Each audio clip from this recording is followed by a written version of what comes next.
마이클 이스터라고 하는 사람이 작년에 쓴 책 중에 가짜 결핍이라고 하는 책이 있습니다.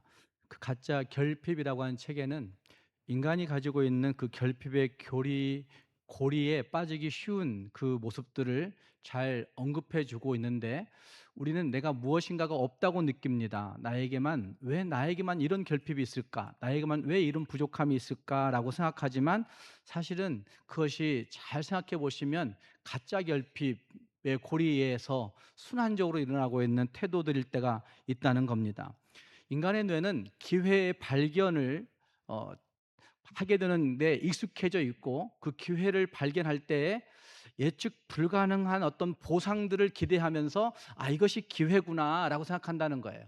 그러니까 내가 기회다라고 느끼는 그것도 잘 생각해 보시면, 확실한 그 가능성 있는 보상이 내게 주어지는 것이 아니라 예측 불가능한 보상이 주어질 것을 보면서 나는 기회가 발견되었다라고 그렇게 생각한다는 겁니다. 그리고 그것이 반복되어지면서 결국 우리는 그 가짜 결핍의 고리 속에 들어가게 된다는 사실을 이 마이클 이스터가 많은 사람들을 조사하면서, 설문을 통해서 또 그 병원에 다니면서 이렇게 해가지고 쓰여진 책이 바로 가짜 결핍이라고 하는 책입니다.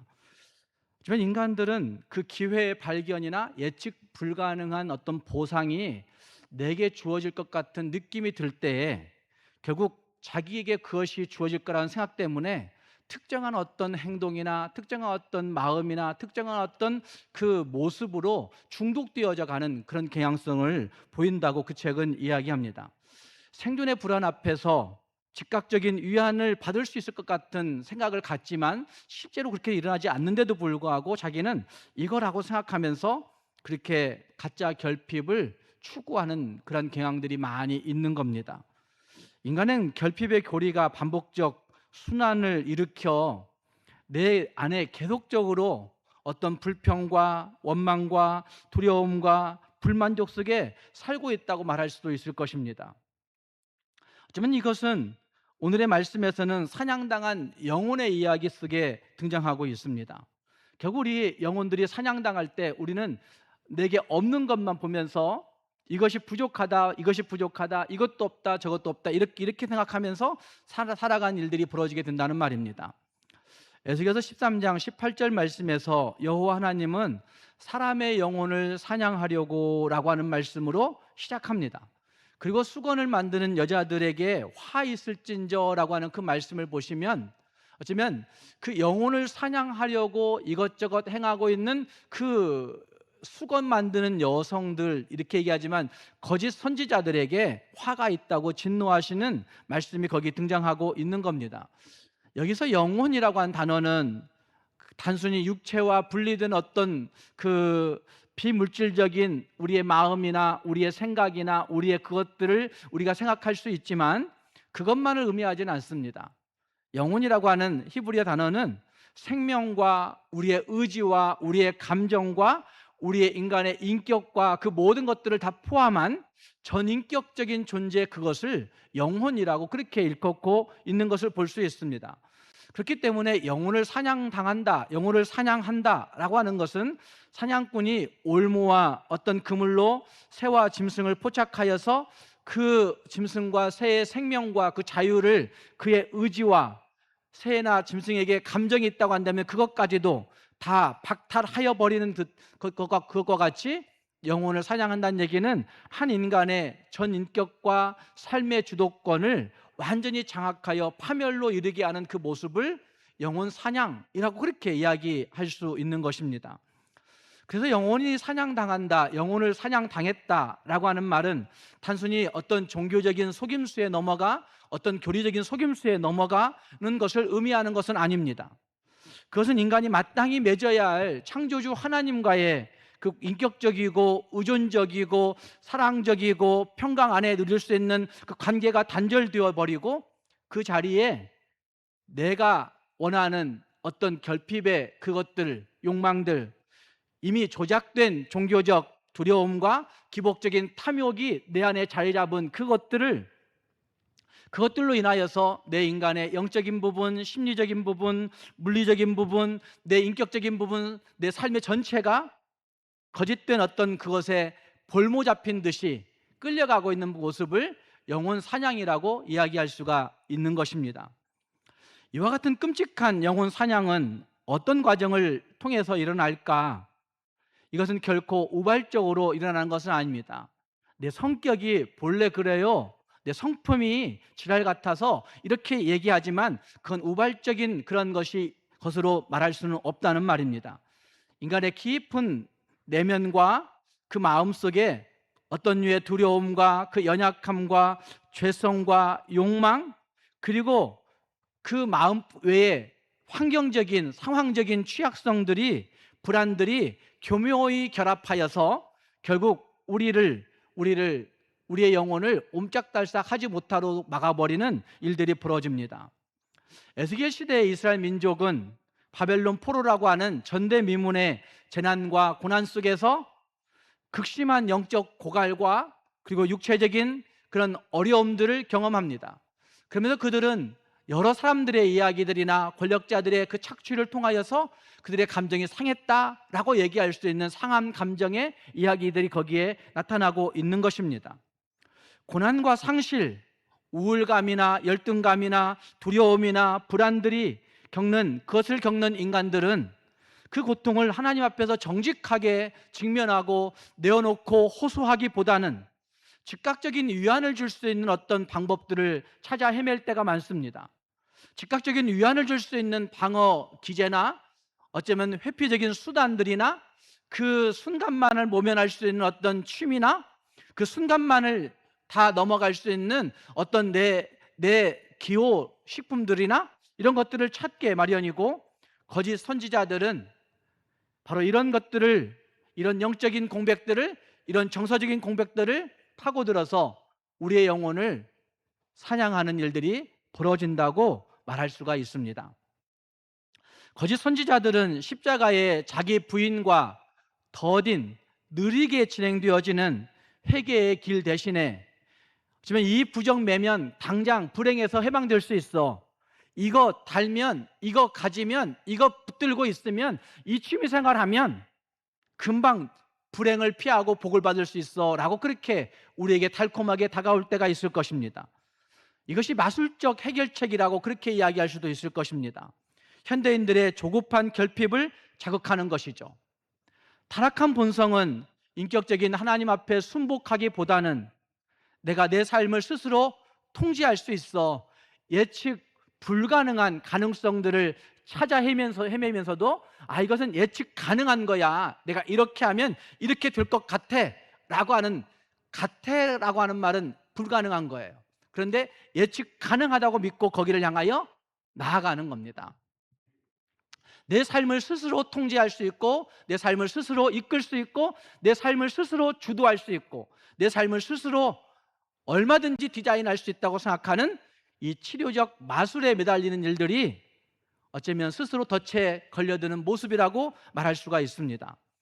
이런 과정에서 사냥꾼들은 그리스도인 된 우리들에게 거룩하신 하나님 앞에서의 진짜 가져야 되는 참된 죄책감을 덮어버리고 자신들이 만든 종교적인 규례나 아니면 인간적인 기대를 어길 때 가져오게 되는 거짓 죄책감을 병적으로 심어주어서 영혼을 철저히 통제하고 조종하는 일들이 어쩌면 예수 믿는 그리스도인들의 믿음 생활 가운데 있어진다 말할 수가 있습니다.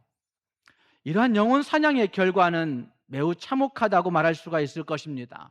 얄팍한 긍정주의를 믿고 열심히 살아갔는데 얄팍한 긍정주의가 완전히 무너질 때 인간은 내 한계가 다 됐구나 라고 생각하면서 자기 생명의 쓸모없음을 이야기하고 실제 쓸모없음으로 치닫고 있는 일들도 벌어지고 있습니다. 작년과 올해 지나가면서 대한민국이 자살률이 세계 1위로 올라섰습니다. 굉장히 어려운 얘기들이죠. 얄팍한 긍정주의와 거짓 평강의 환상을 가지고 있던 사람들이 이것이 아니구나 라고 느끼는 순간 자기의 영적 시야가 완전히 가려지고 차단되고 그 영혼들은 갈 바를 알지 못하고 헤매이는 일들이 벌어진다는 말입니다. 사랑하는 여러분, 이러한 영혼 사냥은 현대인들의 일상 곳곳에서 아주 치명적인 형태로 침투해 있다고 저는 생각합니다. 여러분의 영혼은 사냥당하고 있는 것은 아닙니까? 취업이 불투명할 때, 미래가 불투명할 때 우리 청년들의 영혼은 하나님을 향하여 상상력을 펼치지 못할 정도로 그들의 영혼이 사냥당해 버리는 일들이 많습니다. 그러지 않습니까? 어쩌면 우리는 물질적인 어려움이 닥쳐올 때 그 물질적 어려움 때문에 하나님을 향하여 우리의 양심이 항상 살아있고 우리의 양심이 하나님을 향하여 갈망하고 붙드는 그러한 제대로 된 영성을 가지고 있지 못하고 우리의 영적 상상력이 다 망가져 버린 채 우리의 영혼이 사냥당한 일들도 얼마든지 경험할 수 있습니다. 그것으로 말미암아 우리는 매일매일 인터넷 운세나 아니면 타로나 스마트폰을 통해서 가끔 올라오는 어떤 운세 이야기들을 나도 모르게 클릭하면서 터치하면서 그것을 통해서 현대판 부적, 에스겔 시대의 거짓 선지자들이 부적을 나눠줬던 것처럼 손목에 메어주는 무엇을 나눠줬던 것처럼 현대판 부적에 무의식적으로 의존하고 있는 청년들과 무의식적으로 의존하고 있는 교인들이 이 땅에도 많이 있다는 것입니다. 뿐만 아니라 자기의 종교적인 어떤 열심과 헌신과 헌금과 희생과 이런 것들을 통하여서 내가 하나님의 축복을 통제할 수 있다. 내가 하나님의 축복을 당연히 받아야 되지. 난 하나님의 축복을 마땅히 받을 자격이 있어 라고 생각하면서 하나님의 축복을 통제할 수 있다고 생각하는 어리석음들도 이 땅의 교인들 가운데 너무나 많이 있는 겁니다.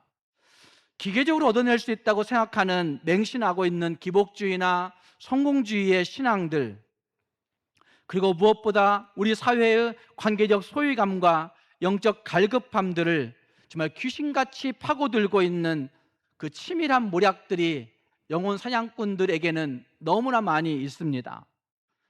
또한 맹목적인 교리적 수건을 덮어 씌워서 청춘과 가정을 파괴하고 있는 신천지와 같은 이단들의 포교 전략들은 다 영혼 사냥꾼들의 노리개들이 있기 때문에 그런 일들이 벌어지고 있다고 말할 수가 있는 것입니다.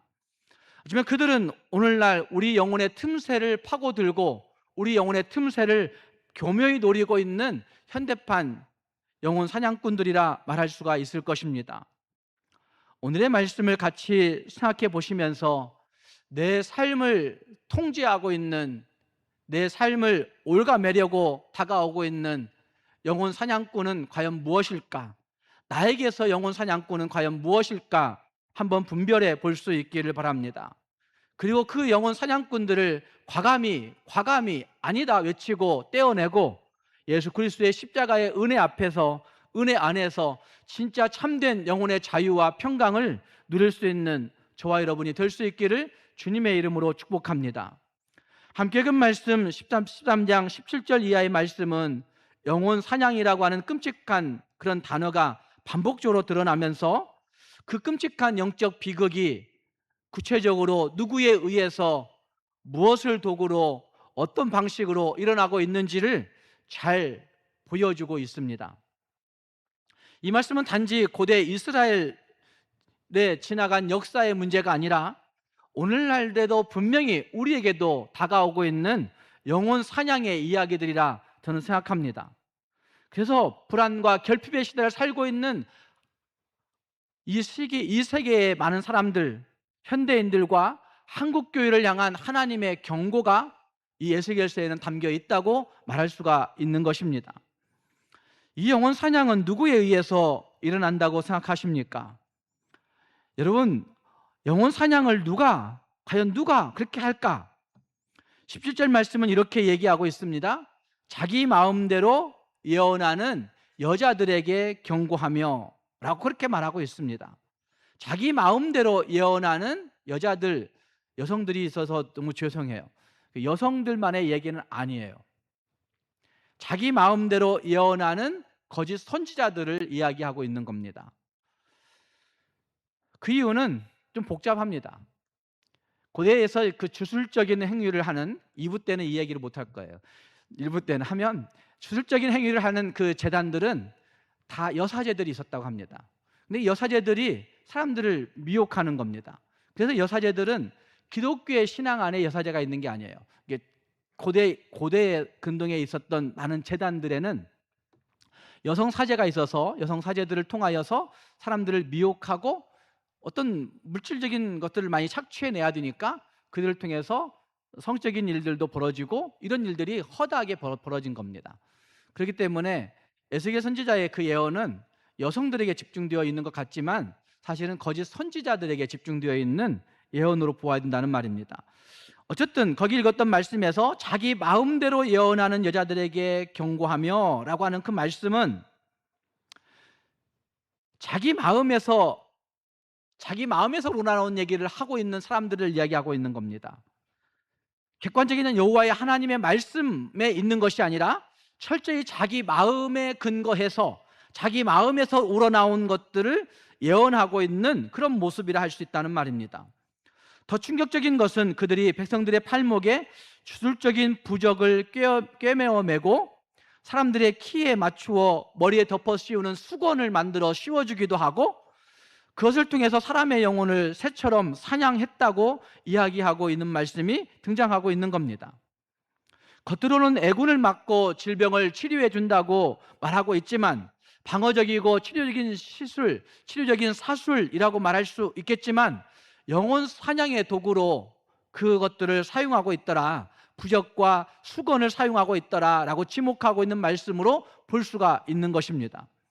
고대 근동의 주술에서 유래하고 있는 이 도구들은 사람들의 불안한 심리를 교묘하게 파고드는 기만적인 어떤 도구들을 다 일컫고 있는 말씀이라 할 수가 있을 것입니다.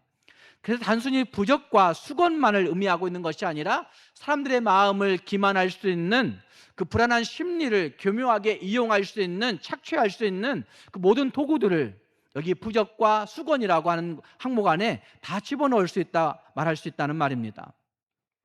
현대인들에게 이 수건은 무엇을 의미한다고 여러분은 생각하십니까? 여러 가지 이야기를 할 수 있겠지만 저는 영적 시야가 차단되는 모든 도구들이 이 수건이라고 말할 수가 있다, 그렇게 해석합니다.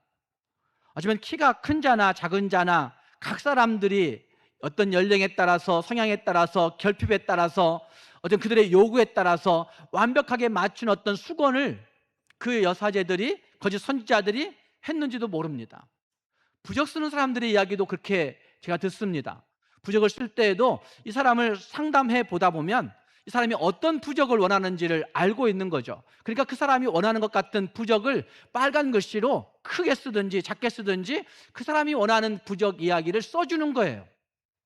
그렇다고 한다면 결국 우리의 영적 시야를 차단시켜 버릴 수 있는 그 모든 것들, 하나님을 향하여 설 수 있는, 하나님을 향하여 교통할 수 있고 하나님을 향하여 들을 수 있고 하나님을 향하여 피드백할 수 있는 그 모든 것들을 다 막아버릴 수 있는 그 모든 것들이 우리의 취미나 우리의 기호나 우리의 어떤 그 욕망의 대상들이나 그 모든 것들이 결국 수건일 수 있다, 현대판 수건일 수 있다라고 말할 수 있다는 말입니다.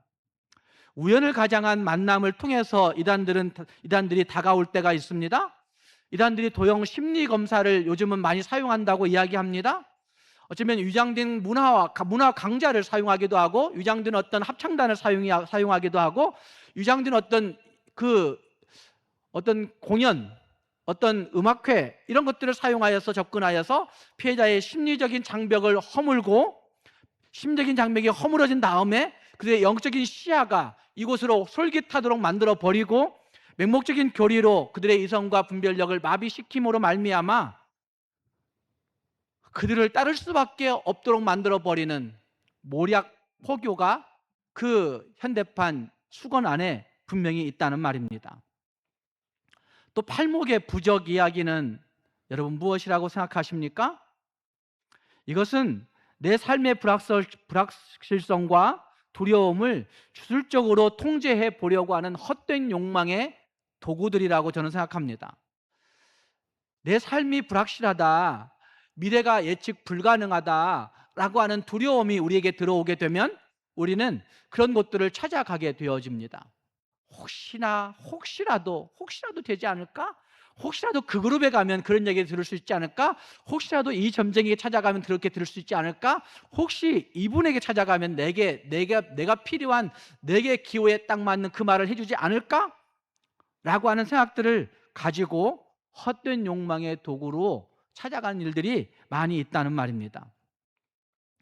창조주 하나님을 의존하기보다 자기의 힘과 종교적 행위로 삶을 통제하려는 우상 숭배적 본성을 가진 사람들의 모습이라 말할 수가 있습니다.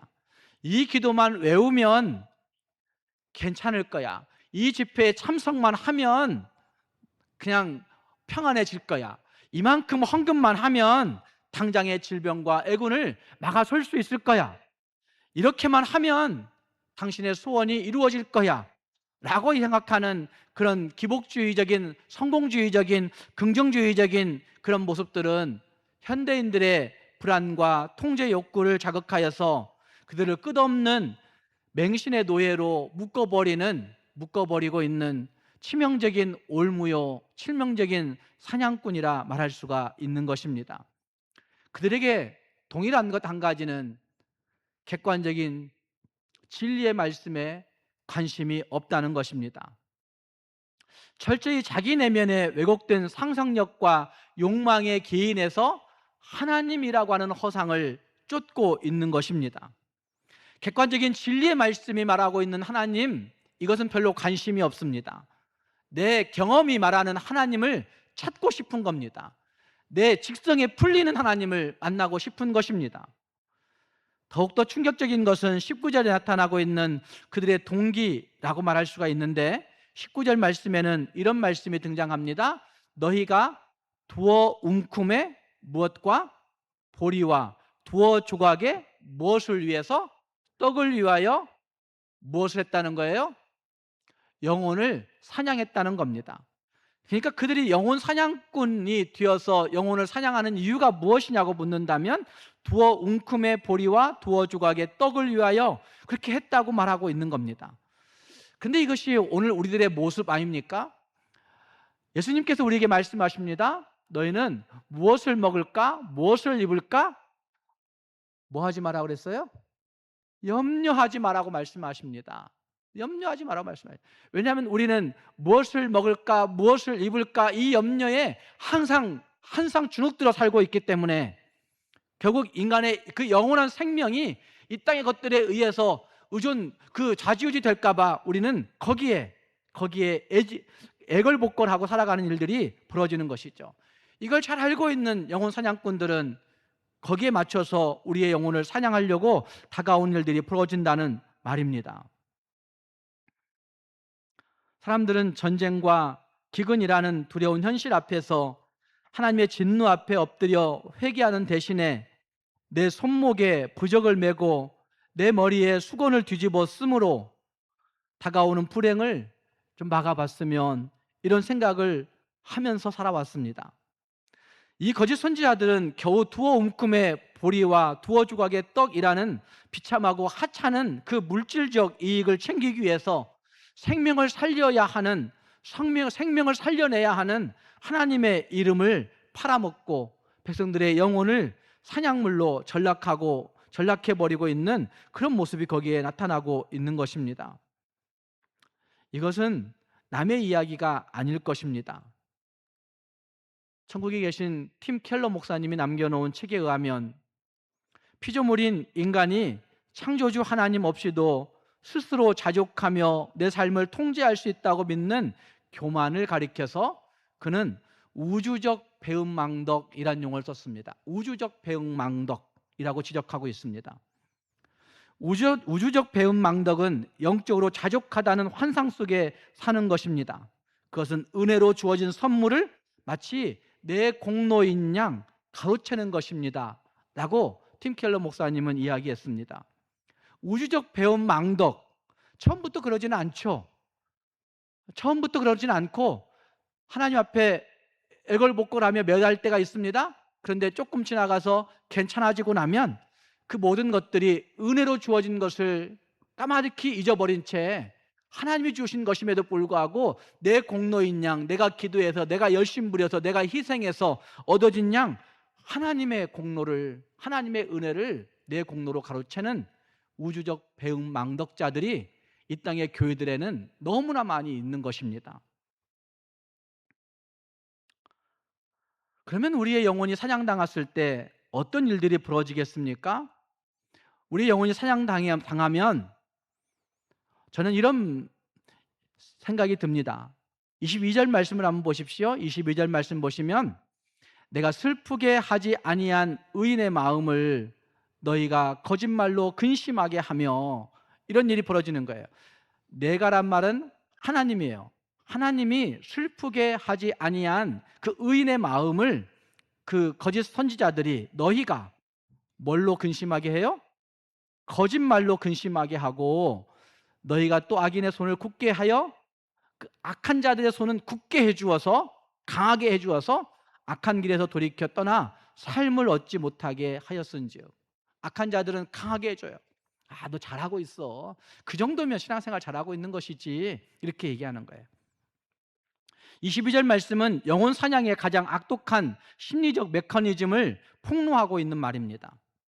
거짓말과 사술로 죽지 않아야 할 의인을 정죄하여서 근심과 공포에 빠뜨리는 일들이 벌어집니다. 내가 잘못 알고 있는 종교적 지식, 내가 잘못 알고 있는 종교적 경험, 내가 잘못 알고 있는 내 연륜과 내 직분이 주어지는 어떤 그 경험들을 가지고 사람들을 재단합니다. 그래서 그 말들을 함부로 한배로 이야기합니다. 그러므로 말미암아 교회 안에 들어온 새신자들이 공포스러운 거예요. 교회 오면. 이런 일들이 벌어지는 일들은 우리가 영혼 사냥을 하는 겁니다. 우리가 조금 먼저 믿었다고, 이런 모습들이 거기에 있다는 것이죠. 그리고 오래 교회 다닌 그 정말 오래 묵은 성도들의 모습들 안에서는 서로들 그렇게 위로해요. 아, 그 정도는 괜찮아. 그렇게 기도해서 뭐 나도 그 정도 기도했어. 나도 그 정도 헌금했어. 막 자기들끼리 평준화시켜요. 기도도 평준화시키고 헌신도 평준화시키고 헌금도 평준화시키고 이러면서 스스로 같이 위로하는 거예요. 이건 사람들이 목숨을 걸고 지키고 있는 것 중에 있어요. 평판에 목숨을 걸고 살아가는 것을 잘 아는 거예요. 그렇지 않습니까? 사람들은 타인의 평판에 자기의 모든 것을 걸고 살아갑니다. 자기가 설정해 놓은 다양한 평판에 대한 가치들이 있습니다. 그것을 지켜내기 위해서 거짓 죄책감에 방어적으로 매달리게 살아가는 일들이 너무나 많이 있는 거죠. 정작 하나님 앞에 애통하면서, 하나님 앞에 정말 내 마음을 찢으면서 울부짖어야 할 그 죄성이 내 안에 있음에도 불구하고 그 죄성에 대해서는 괜찮다, 괜찮다, 그 정도는 잘하고 있는 거야, 그보다 못한 사람들 얼마나 많은데, 이러면서 자기의 죄악을 은폐시키고 악인을 자기 정당화의 늪에 방치한 채 사람들의 영혼을 돌아보지 아니하는 권위주의적이고 가부장적인 한국 사회의 그 기성세대에게 너무나 많이 나타나고 있는 거죠. 예수 믿어도 안 바뀌어지는 거예요. 예수 믿어도 안 바뀌어지는 거예요. 그 권위주의적인 그 가부장적인 한국 사회의 남성들이 가지고 있는 그 생각들은 예수 믿어도 왜 안 바꿔지는지 모르겠어요. 저는. 영혼 사냥꾼들은 현대인들의 이러한 연약한 심리를 정확히 파고들어서 그들의 도덕적인 가치 기준을, 영적인 가치 기준을 완전히 전복시키고 세상 속에 메어치게 만드는 위험성이 있습니다. 그래서 영혼이 사냥되어 버렸을 때 우리는 도덕적 가치가 희미해지는 겁니다. 하나님이 기뻐하시는 가치가 희미해지는 것입니다. 거짓 죄책감으로 그냥 살아간 일들이 벌어지게 되는 것입니다. 참된 회개와 십자가의 은혜로 나아가는 그 길들을 원천적으로 차단하는 일들이 영적 사냥을 당하고 나면 일어나는 모습이라 말할 수가 있습니다. 앞에서 말한 바와 같이 피조물이 하나님 없이도 살 수 있다, 하나님 없이도 종교적 기술로 오래 살다 보면 그 기술이 늘어나요. 익숙해져요. 습관적이 되어져 가요. 그 종교적 기술로 내 삶을 통제할 수 있다고 믿는 끔찍한 우주적 배은망덕자들이 교회 안에 있다고 말할 수가 있는 것입니다. 우리가 종종 찬송합니다. 은혜 아니면 살아갈 수가 없네. 호흡마저도 다 주의 것이니 세상 평안과 위로 내게 없어도 예수 오직 예수뿐이네. 정말 그렇습니까?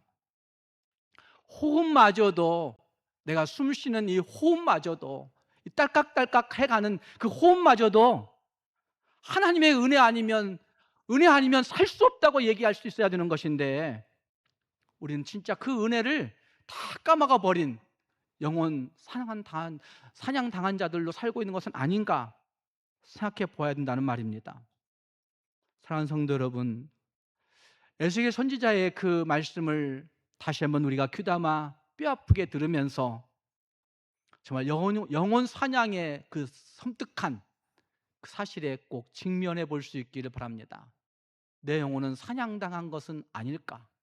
혹시 나는 잘못된 종교적 기술로, 지식으로 혹시 다른 영혼들을 사냥하고 있는 영혼 사냥꾼들은 아닐까? 다시 한번 돌아보시면서 정말 주님 앞에서 배움 망덕자들이 아니라 정말 은혜 아니면 살아갈 수 없다고 외칠 수 있는 우리 모두가 될 수 있기를 주님의 이름으로 축복합니다. 함께 그 말씀에서 사냥당한 영혼을 하나님은 그냥 방치해 두실까? 그렇지 않습니다. 거짓 선지자들에게 영혼을 사냥당한 성도들이 겪는 가장 치명적인 비극은 어쩌면 하나님에 대한 인식이 왜곡되는 것에 있다고 저는 생각합니다. 하나님이 어떤 분이신지, 하나님이 어떤 은혜로우신 분이신지, 하나님이 어떤 풍성한 분이신지를 왜곡하여서 우리의 육신적인, 우리의 물질적인, 우리가 볼 수 있는 도덕적인 가치 안에 하나님을 가두어 버리는 일들이 벌어지고 마는 것이죠. 사냥꾼의 그물에 갇혀 끊임없이 자기의 행위를, 자기의 공로를, 자기의 어떤 능력을, 자기의 종교성을 증명해야 하는 율법주의적인 올무에 갇힌 영혼들은 우리를 조건 없이 사랑하시는 하나님의 그 사랑, 자기 사람들을 끝까지 사랑하시더라 말씀하시는 요한복음 13장의 그 하나님의 사랑, 이거를 잃어버리고 마는 것이죠.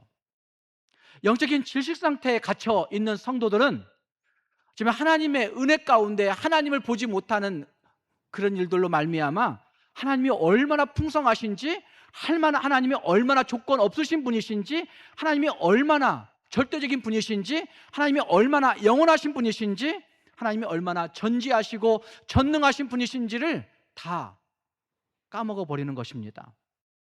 이걸 가장 잘 보여주고 있는 인물이 욥기 10장 16절에 욥이라고 얘기할 수가 있습니다. 극심한 고난과 친구들의 율법주의적인 정죄에 시달렸던 그 욥은 이렇게 절규합니다. 욥기 10장 16절 말씀에서 내가 머리를 높이 들면 주께서, 같이 읽어보겠습니다.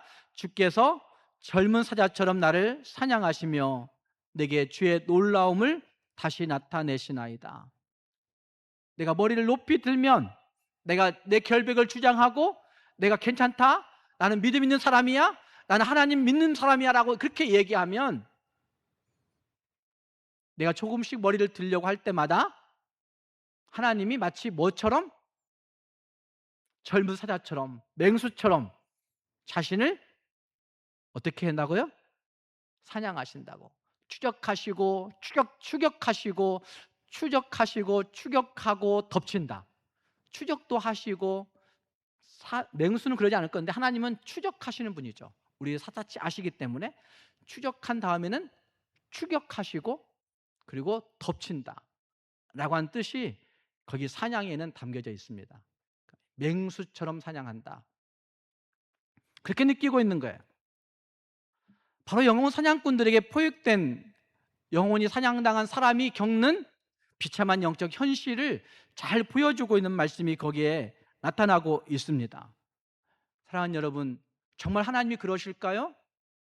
영혼 사냥당한 사람을 하나님이 정말 그렇게 추격하고 덮칠 정도로 하나님이 매정하신 하나님이실까요? 절대 하나님은 그렇지 않습니다. 성경이 말씀하고 있는 참된 하나님은 결코 우리를 사냥하시는 사자가 아니십니다. 하나님은 당신의 백성이 영적인 거짓과 두려움에 사냥당하여 멸망하는 것을 그냥 놔두지 않으십니다. 우리를 지으시고 사랑하신 하나님은 그 기만적인 속박에서 우리를 건져내시고 그 권능으로 끊어내시겠다고 선포하시는 말씀을 우리는 분명히 볼 수 있습니다. 20절 말씀과 21절 말씀을 보십시오.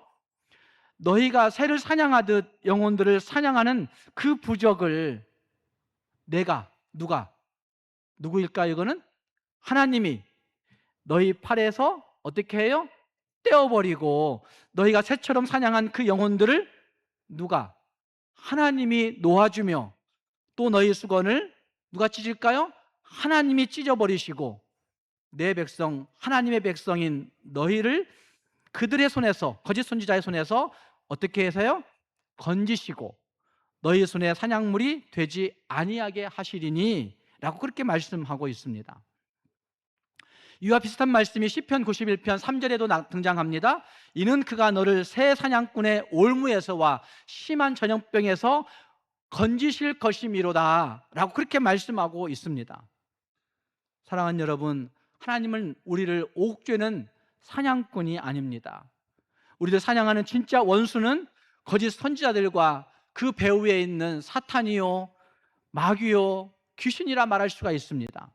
하나님은 무자비한 포식자가 아니라 마귀의 그물에 찢고 마귀의 그물에 갇힌 우리들을 그 그물을 찢어버리시고 새를 구출하시는 전능하신 하나님이신 것을, 보호자이신 것을 성경은 우리에게 거듭거듭 말씀하십니다. 23절의 말씀에는 이렇게 말씀하십니다. 그렇게 행함으로 말미암아 하나님이 원하시는 것 한 가지 있습니다. 우리에게 무엇 보상을 원하는 것이 아니라 그렇게 행하신 하나님이 말씀하시기를 이렇게 얘기합니다. 맨 마지막, 내가 여호와인 줄 너희가 알리라. 이걸 통해서 내가 너희를 위하여 그 부적을 떼어버리고 너희를 그 사냥꾼의 그 손에서 놓아주고 그 수건을 찢어버리고 그들을 건지고 사냥물 되지 않도록 하심으로 말미암아 하나님이 원하시는 목적 한 가지가 있는데, 그것은 내가 여호와인 줄 너희가 알게 하시기 위함이다 라고 그렇게 말하고 있는 것입니다. 하나님의 진노의 메스는 연약한 성도를 향한 것이 아니라 그 성도를 올가매고 통제하려던 거짓된 올무를 향해 있다고 하는 사실을 성경은 분명히 말하고 있는 것입니다. 사랑하는 성도 여러분, 하나님의 은혜 가운데 설 수 있기를 바랍니다. 그물에 걸린 새가 그 그물을 스스로 찢을 수 있을까요? 그 그물을 스스로 걷어낼 수 있을까요? 그 그물을 스스로 다 벗어버리고 나올 수 있을까요? 어떻게 생각하세요? 새가 발버둥 치면 발버둥 칠수록 그 그물은 더욱더 그를 올가맵니다. 더욱 강하게 옥죄일 뿐이라는 말입니다. 우리의 결핍과 우리의 불안을 스스로 통제해 보려고 하는, 우리의 불안과 우리의 두려움을 스스로 이겨보려고 하는, 내가 조정해 보려고 하는 그러한 모습들이 우리 안에 분명히 있지만, 어쩌면 맹목적인 율법주의나 내 공로주의나 내 욕망에 허덕이면서 매달릴수록 우리의 영혼은 더욱 질식해 갈 것입니다. 진정으로 자유함을 얻을 수 있는 방법은 어쩌면 위로부터 은혜 베푸시는 하나님의 그 손길에 있다는 말입니다. 위로부터 우리를 굽어 살피시고 우리에게 찾아오셨던 그 하나님, 그 질긴 올무를 강권적으로 찢어내버리시고 끊어내버리시고 우리를 건져내 주시는 하나님의 손에 달려 있다는 말입니다. 사랑하는 성도 여러분, 오늘 여러분의 손목에 혹시 그 부적이 메어져 있지 않습니까? 혹시 여러분들이 그 영혼 사냥꾼의 그 올무에 갇혀서 허덕이고 있지는 않습니까? 내 불안한 현실을 잊어보기 위해서, 내 지독한 그 참된 죄책감을 가려보기 위해서 미신적인 어떤 종교 행위들을 해보려고 열심을 부리고 있지는 않습니까? 다 잘 될 거야, 기도했으니까, 헌금했으니까, 희생했으니까, 헌신했으니까 잘 될 거야 라고 얘기하는, 죄를 덮어두고 영혼을 통제하려고 하는 마귀의 사냥 도구에 허덕이고 있지는 않습니까? 우리 자신들 다시 한번 돌아보면서 내 모든 연약함과 내 모든 부패함을 십자가 앞에 정직하게 내어놓을 수 있는 우리 모두가 될 수 있기를 바랍니다.